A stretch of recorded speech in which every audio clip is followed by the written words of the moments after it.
Hello, everyone. Thank you so much for joining me for Terrmeister Terrific Tuesday. This Terrific Tuesday, I'm going to talk about school lunches. Yes, I know last Terrific Thursday was about vacation, but this is an interesting topic here. I read in this magazine about school lunches, and there is a woman named Chelsea Simpson who is an communications associate for the National Farm to School Network. Her name is Chelsea Simpson.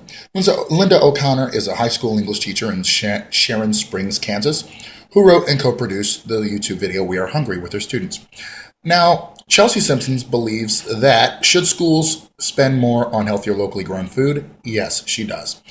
We know the pillars of a good education: reading, math, science, and lunch. Yes, lunch.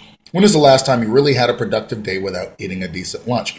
Studies have shown that those who don't eat a nutritious breakfast and lunch are more distracted and cause more distractions in the classroom.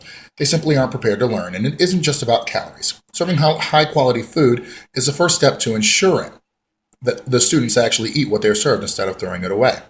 But putting healthy food on lunch trays won't do them any good if the students don't eat it, which is where farm-to-school programs come into play. Farm-to-school is the practice of connecting schools with local farms for food procurement and education opportunities such as school gardens or cooking classes. With the help of these programs, research shows that kids in farm-to-school programs eat as many as 1.3 additional servings of fruits and vegetables with their school meals and make healthier decisions at home too. In fact, it is also shown to increase overall academic achievement. So, while you could argue that funding would be better spent on small classes or new computers, all the resources in the world can't overcome the distractions faced by an unhealthy child. Now, the no vote. Miss Linda O'Connor says money should go for more critical resources. It's a misappropriation of funds to spend money on organic and fresh fruits and vegetables when funds could be better spent on the manifest functions of public school systems, educating students. No one would argue that schools should not offer nutritious, balanced breakfast with all food groups.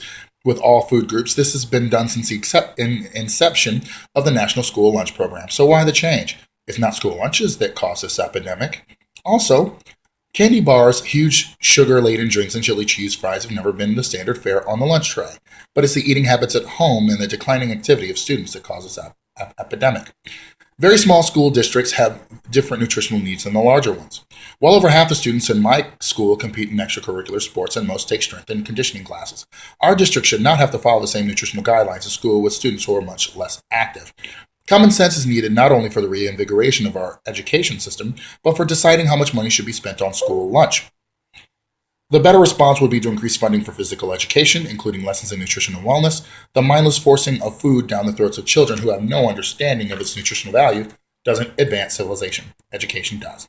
So here are my thoughts. I do believe that we should have a connection, especially in school lunches, to the food so that we mindlessly eat. And that's one thing that we really do in this country.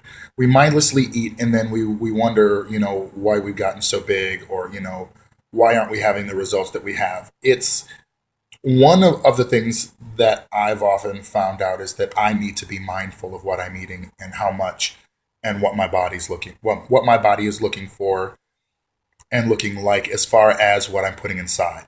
So if anything, please let me know your opinion on these. I'm definitely a yes camper, but she does mention a point of increase, or the no vote definitely does talk about increasing funding for physical education and nutrition and wellness, which would be considered extracurricular.